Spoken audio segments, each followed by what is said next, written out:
In 1961, Bob Dylan hitchhikes to New York City, seeking to meet his music idol, Woody Guthrie, who is dying slowly from Huntington's disease. Dylan meets Guthrie in the hospital along with his close friend Pete Seeger. Dylan performs a song he wrote for Guthrie, impressing the two folk musicians. Pete invites Dylan to stay with his family, slowly introducing the newcomer into New York City's folk scene. Dylan meets Sylvie Russo at a concert, charming her with his contrarian opinions and tales of working at a carnival, and offers her a peanut. The two begin a relationship and he moves into her apartment. Following a performance by Joan Baez, Pete introduces Dylan at an open microphone night attended by industry executives and manager Albert Grossman. Dylan flirts with Baez and impresses the crowd, prompting Grossman to take him on as a client. Dylan begins work on an album, but is forced by his label to record mostly covers. The record's sales are poor, frustrating Dylan. Before leaving on a lengthy school trip to Europe, Sylvie has an argument with Dylan. She is upset by his aloof nature and deliberate attempt to conceal his past from her.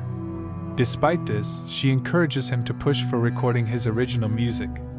While she is away, Dylan capitalizes on political and social unrest to build a following for his socially conscious songwriting. This draws Baez's attention, and the two begin an affair and artistic collaboration.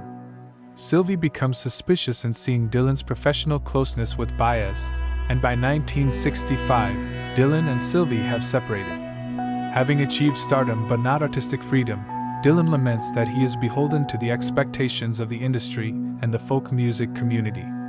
A long-awaited tour with Baez ends in disaster, an argument over Dylan's ego, along with Baez's demands that they play his popular songs instead of new material, leads to Dylan walking off stage mid-performance.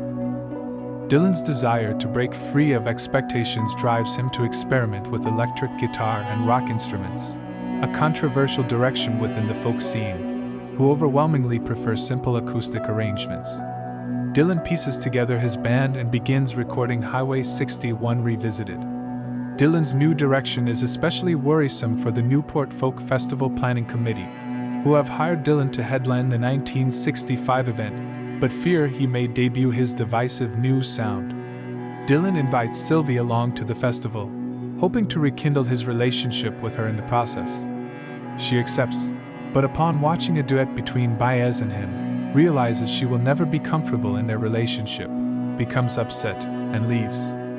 Dylan follows her, riding his Triumph to the dock from which she is leaving the island, but does not convince her to stay, and they say goodbye, sharing a last cigarette.